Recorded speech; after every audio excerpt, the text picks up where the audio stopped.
রাতের কণ্ঠ চ্যানেলে আপনাকে স্বাগতম। আমি কবির থাকছি আপনাদের সঙ্গে এবং আপনাদের আমি একটা আমার সাথে ঘটে যাওয়া বাস্তব কাহিনীর কথা বলতে যাচ্ছি। কাহিনীটা রাত ৩:৩৩, শেষ কল। এই সময়টাকে নাকি শয়তানের সময় বলা হয়। আমি এসব বিশ্বাস করতাম না, কিন্তু যেদিন প্রথম কলটা এলো সেদিন থেকে আমার জীবন বদলে গেছে। আমার নাম কবির। আমি ঢাকায় একটা ছোট্ট ফ্ল্যাটে একা থাকি। ফ্রিল্যান্সের কাজ করি, তাই বেশিরভাগ সময় রাত জেগে কাজ করি। সেদিনও কাজ করছিলাম, হঠাৎ ফোনটা বেজে উঠল। অজানা নাম্বার, সময় ৩:৩৩ AM। আমি ভেবেছিলাম ভুল কল, ধরলাম না।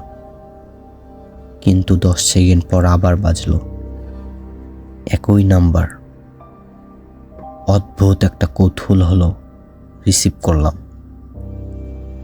ও পাশে কেউ কথা বলছে না, শুধু ভারী শ্বাসের শব্দ। আমি বললাম, হ্যালো, কে? কয়েক সেকেন্ড পর নীরবতার পর একটা খুব ধীর কণ্ঠ শুনলাম, তুমি একা না। তারপর লাইন কেটে গেল। আমি একটু বিরক্ত হলাম, ভাবলাম কেউ প্রাণ করছে। কিন্তু ঠিক তখনই আমার ফ্ল্যাটের লাইট হালকা টিমটিম করে নিভে আবার জ্বলে। আমি দাঁড়িয়ে গেলাম। হাওয়া নেই, জানালা বন্ধ, তবুও মনে হচ্ছিল কেউ আমার ঘরের ভেতর হাঁটছে। টুপ টাপ টুপ শব্দটা আসছে রান্নাঘরের দিক থেকে। আমি ধীরে ধীরে এগোলাম। রান্নাঘরে কেউ নেই, কিন্তু সিঙ্কের উপর রাখা আয়নায় পানি জমে আছে, আর সেই পানির উপর আঙ্গুল দিয়ে লেখা ৩:৩৩। আমার হাত কাঁপতে শুরু করলো। আমি তো আয়নায় কিছু লিখিনি। ঠিক তখনই আবার ফোন বেজে উঠল, একই নাম্বার। আমি রিসিভ করতেই কণ্ঠটা আবার বলল, তুমি আমাকে ভুলে গেছো? আমি বললাম, কে তুমি? ও পাশে হাসির শব্দ, শুকনো কর্কশ, অস্বাভাবিক। তারপর ছাদে আসো। লাইন কেটে গেল। আমি জানি না কেন, কিন্তু আমি ছাদের দিকে হাঁটতে শুরু করলাম। মনে হচ্ছিল কেউ আমাকে টানছে। ছাদে গিয়ে দেখি পুরো জায়গা ফাঁকা, কিন্তু মাঝখানে একটা চেয়ার রাখা। চেয়ারের উপর একটা পুরনো ফোন, ল্যান্ড ফোন। আমার তো বাসায় ল্যান্ড ফোনই নেই। ফোনটা নিজের থেকেই বেজে উঠল। আমি কাঁপা হাতে রিসিভ করলাম। ও পাশে এবার পরিষ্কার কণ্ঠ, তুমি 5 বছর আগে যেটা করেছিলে সেটা মনে আছে? আমার বুক ধক করে উঠল। 5 বছর আগে আমি আর আমার বন্ধু খালিদ একসাথে থাকতাম। এক রাতে তুচ্ছ ঝগড়ায় আমি তাকে ধাক্কা দিয়েছিলাম। সে পড়ে গিয়ে মাথায় আঘাত পায়। রক্ত, অনেক রক্ত। আমি ভয় পেয়ে যাই। অ্যাম্বুলেন্স ডাকিনি, আমি তাকে সিঁড়ি দিয়ে নামিয়ে রেখে চলে যাই।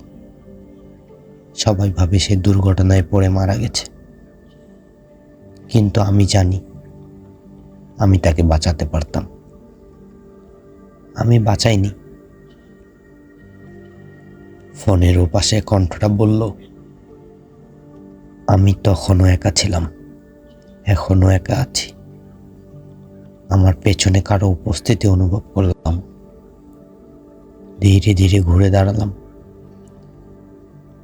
ছাদের এক কোণে দাঁড়িয়ে আছে একজন, মাথা কাত করা, শরীর ভাঙ্গা, মুখে রক্তাক্ত।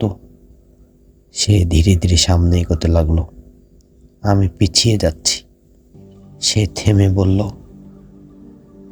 তুমি আমাকে ফেলে গিয়েছিলে। তার চোখ ফাঁকা, গভীর কালো গর্ত। হঠাৎ পুরো ছাদ অন্ধকার হয়ে গেল, শুধু তার মুখটা দেখা যাচ্ছে। সে আমার কানের কাছে এসে ফিসফিস করে বলল, এবার তুমিও একা থাকবে না। হঠাৎ আমি অনুভব করলাম কেউ আমাকে পেছন থেকে ধাক্কা দিল। আমি ছাদের কিনারায় ঝুলে গেলাম। নিচে অন্ধকার রাস্তা, হাত ফসকে যাচ্ছে। আমি চিৎকার করলাম। ঠিক তখন এই ফোনটা আবার বেজে উঠল। সময় 3:33। আমি নিচে পড়ে গেলাম। পরের দিন খবরের কাগজ বের হলো, এক যুবক আত্মহত্যা করেছে। লোকেরা বলছে আমি মানসিকভাবে অসুস্থ ছিলাম, কিন্তু তারা জানে না মৃত্যুর আগে শেষ যে শব্দটা আমি শুনেছিলাম সেটা ছিল, এবার তুমি বুঝলে একা থাকা কাকে বলে।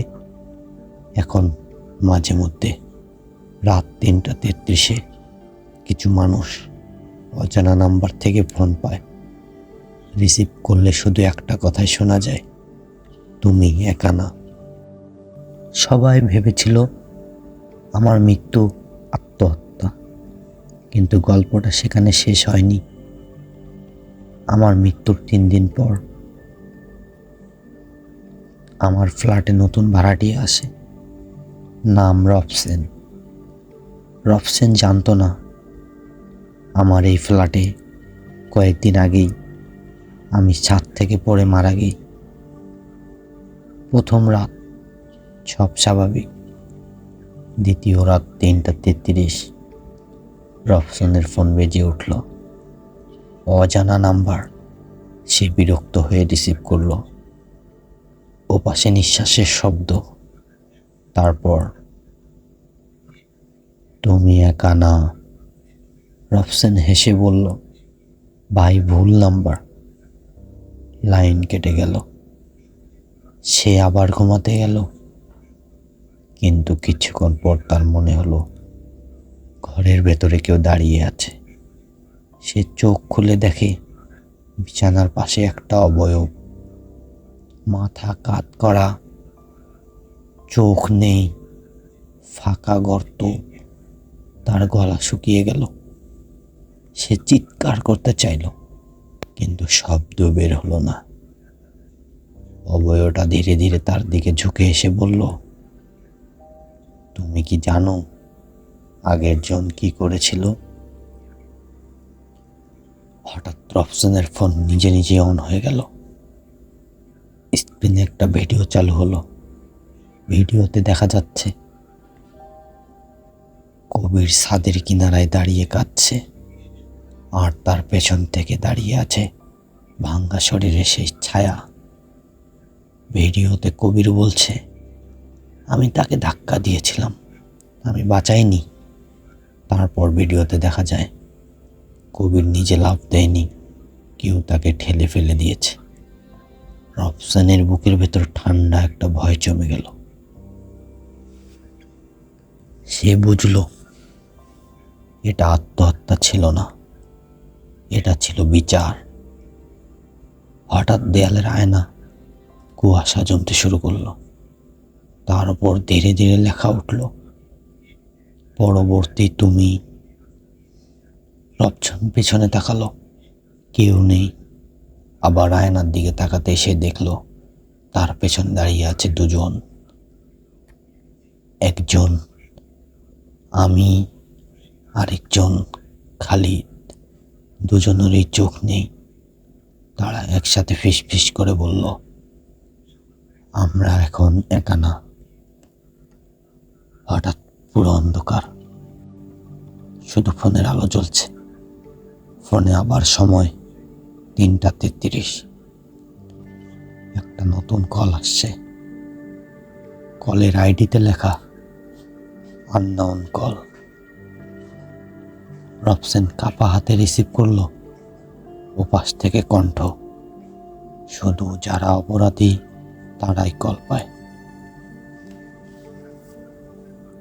রফসেনের মুখ ফ্যাকাশে হয়ে গেল, কারণ তারও একটা গোপন পাপ ছিল। 2 বছর আগে সে রোড অ্যাক্সিডেন্টে একজনকে ধাক্কা দিয়েছিল। সে থামেনি, পালিয়ে গিয়েছিল। লোকটা সেদিন রাস্তায় রক্তাক্ত অবস্থায় পড়েছিল। ফোনের কণ্ঠ আবার বলল, সময় হয়েছে। হঠাৎ রবসেনের ঘরের দরজা নিজে থেকেই খুলে গেল। বাইরে অন্ধকার করিডর, করিডরের শেষে একটা ছায়া দাঁড়িয়ে। এইবার একা না, অনেকগুলো, সবাই চোখহীন, সবাই অপেক্ষা করছে। ধীরে ধীরে তারা একসাথে এগোতে লাগলো। টুপ টাপ টুপ। তাহমিদ দৌড়ে বের হতে গেল, কিন্তু দরজার বাইরে কোনো সিঁড়ি নেই।